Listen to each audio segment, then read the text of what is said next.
जो भी सोमवार पड़े आप उस पर कर लीजिए। एक बात बहुत ध्यान दीजिएगा, अगर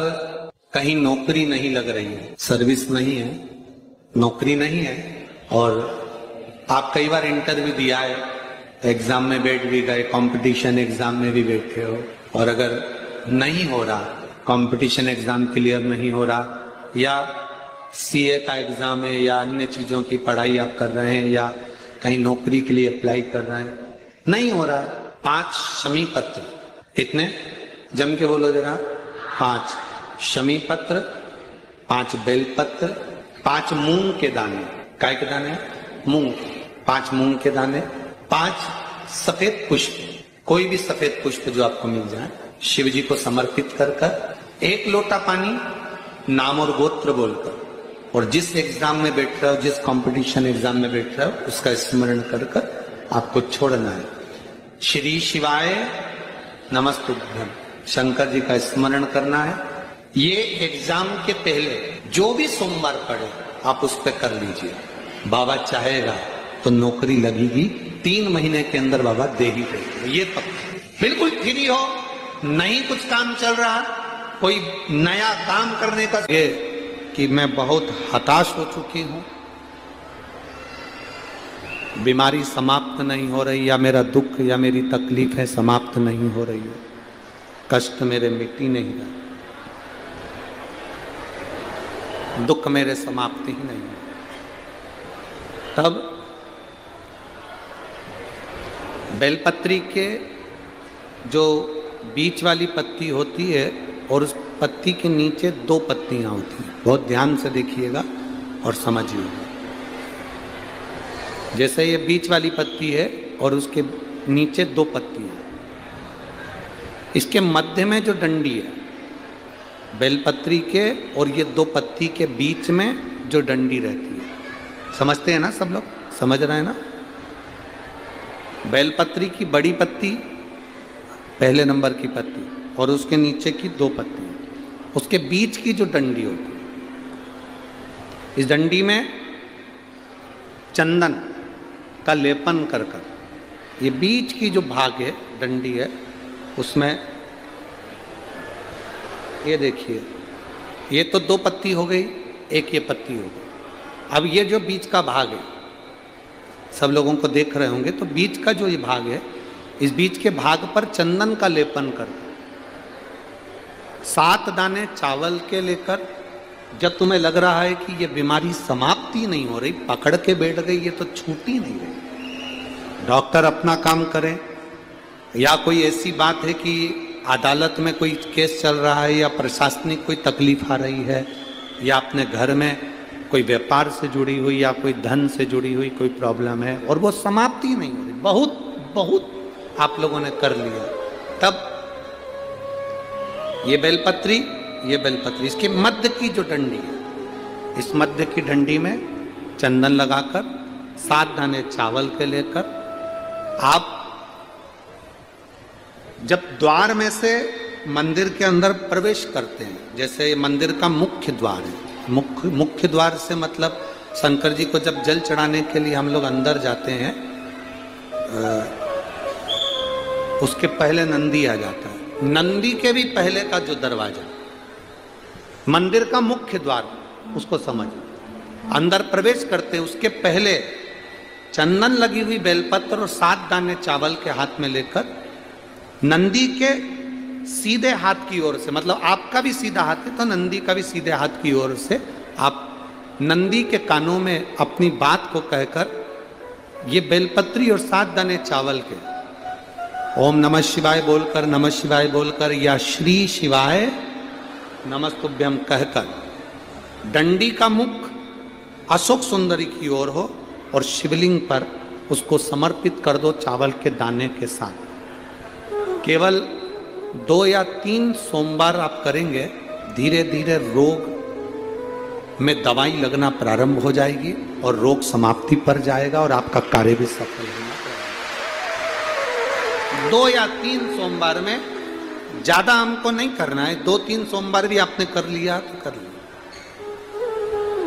3 सोमवार। कई माताएं ऐसी बैठी हुई हैं पंडाल में भी और टीवी के सामने जो माताएं आस्था चैनल पर कथा सुन रही हैं,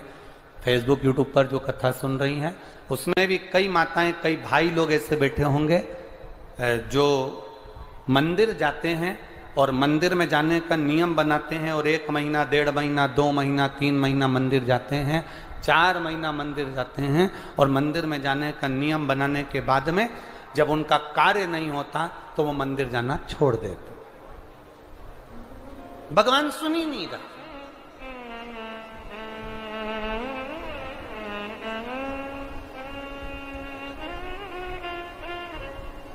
कई लोग पत्र भी लिखते हैं, ऐसा नहीं कि पत्र नहीं लिखते, कई लोग पत्र में लिखते हैं, गुरुजी हम 4 महीने से मंदिर जा रहे थे, गुरुजी हम 3 महीने से मंदिर जा रहे हैं, हम 5 महीने से मंदिर जा रहे हैं, भगवान तो हमारी सुन ही नहीं रहा। भगवान से हमारा कौन सी दुश्मनी है जो भगवान ने सारा दुख हमको दे दिया, भगवान हमारी सुन ही नहीं रहा।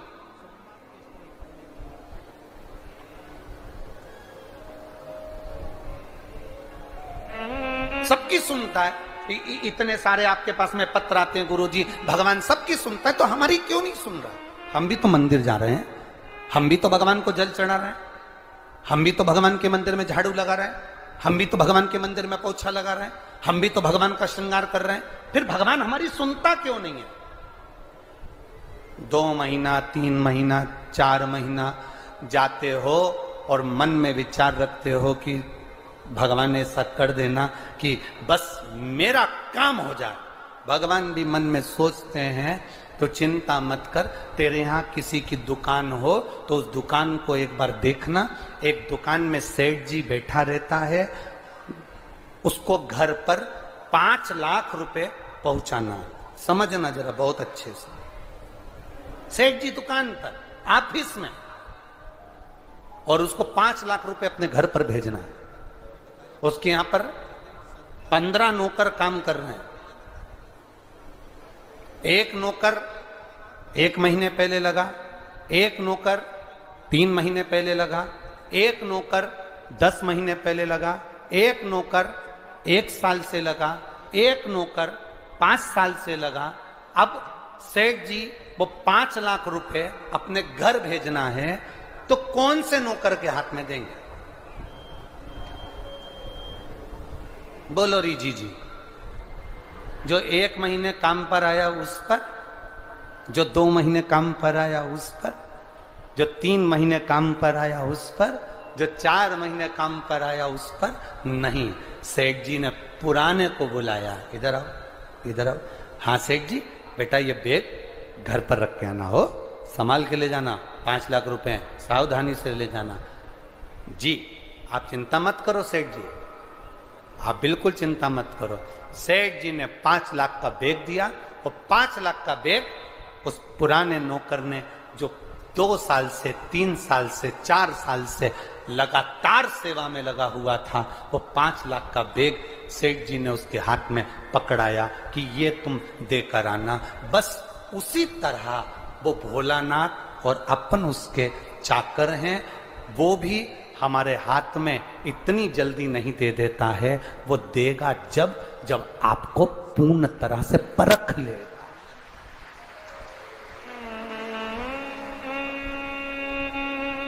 आपको पूर्ण तरह से जब वो परखेगा तब वो देगा। और आप क्या करते हो?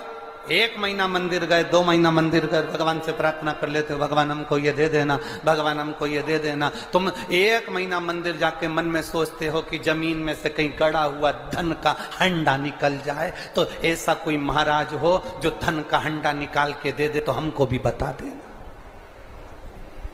नहीं, अपने कर्म को करो, अपनी मेहनत को करो, अपने परिश्रम को करो। और जितना जितना तुम कर्म करोगे, जितनी जितनी तुम मेहनत करोगे, जितना जितना तुम परिश्रम करोगे, और भगवान के प्रति जितना जितना तुम्हारी दृढ़ता, जितना जितना तुम्हारा विश्वास बढ़ता चले जाएगा, जितना विश्वास बढ़ेगा तुम उतने भगवान के नजदीक आते चले जाओगे। फिर तुम्हारा दुख तुम्हारा नहीं रहेगा, फिर तुम्हारा दुख बाबा देव अधिदेव महादेव का खुद का हो जाएगा, क्योंकि तुम्हें दुखी नहीं देख सकते, वो तुम्हें दुखी नहीं देख सकते।